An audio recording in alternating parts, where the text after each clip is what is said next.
Master Tavern Keeper's History of the Old World.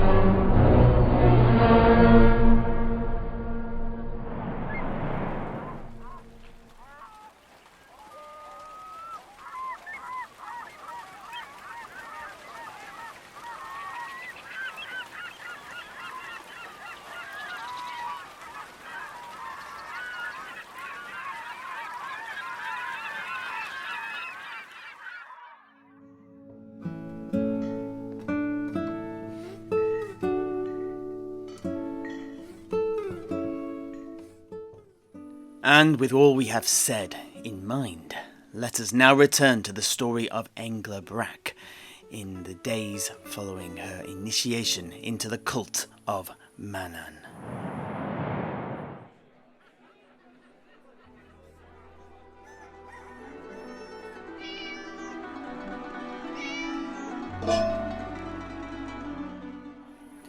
Noon. During my time out of mind, I found that I was not the only one to have been touched by Manann.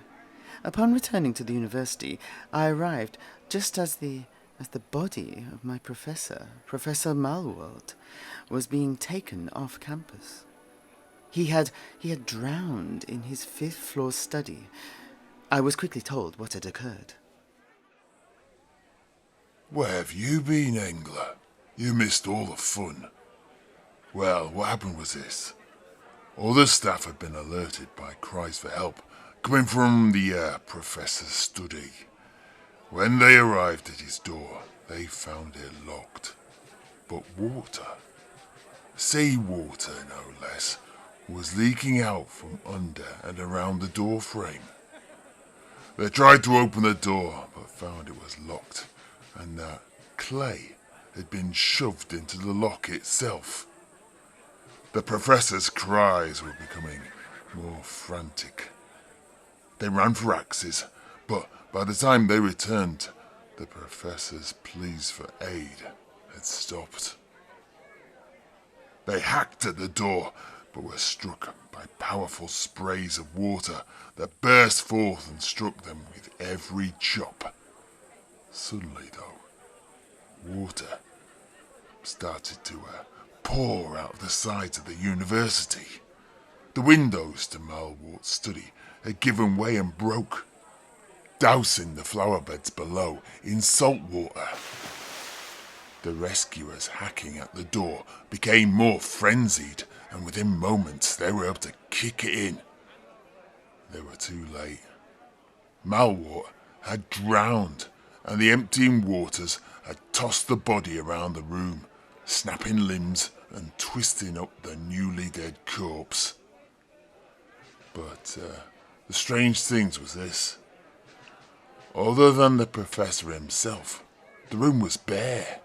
All his books and all his scrolls and collected writings and whatnot, they were all missing. In their place was sand, shellfish, and just regular fish flapping about on the floor, and the key to the room was still on his person. Suspicious, eh? It was concluded by the higher-ups that he'd gone mad, given away all his things, locked himself in his study, and somehow conjured up gallons upon gallons of seawater to drown himself in. He was not crying out for help. His cries were the cries of a madman. Ach, a likely story. What poppycock. Can I be so bold as to offer a counter-narrative? I expected no less, Master Alchemist. Please, thrust away. Och, well, obviously, your Engla Brack there gave your man, her mentor I mean, the key to this Malwold study. The cult then snuck in, took all his books and whatnot, and then waited for the professor to return. They must have locked him in, shoved clay in the lock so he couldn't open the door, and then, wait a moment, poured gallons of seawater in there. That last bit is what I don't get. Oh, yeah, well, I think I can help you out there, Master Alchemist. Such a thing can be done by the priests of Manann. My grandpapa told me once that he witnessed a priest of Manann from the Temple of the Red Coral in the city of Salzmund, who was called up to defend a small shrine of Manann from a marauding horde of goblins.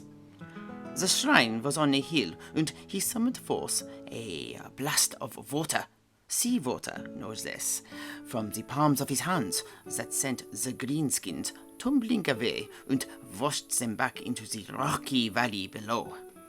In the debris after the attack, sand and fish and crustaceans, too, were found, just like in Engla Brack's tale. I see. Nothing gets past you two sleuth hounds. Well, Engla did actually add one more thing that adds credence to your theory here.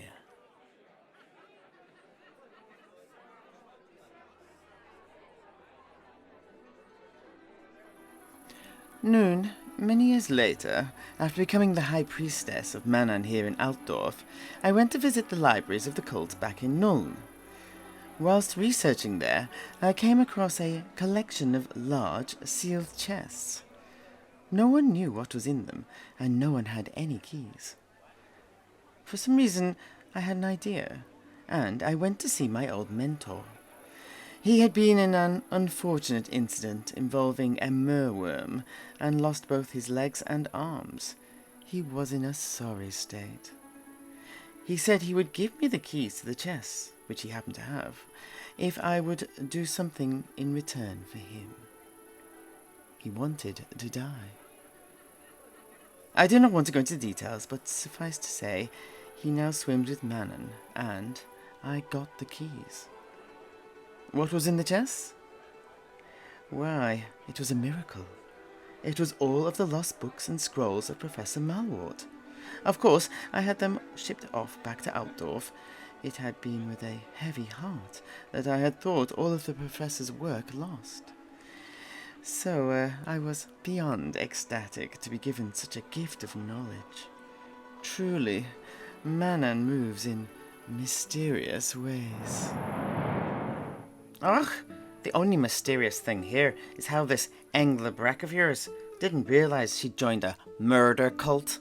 I think she knew. She just didn't want to see it, or hear it, or believe it. Surely you know this. Such a frame of mind is not unusual amongst the religious and devoted.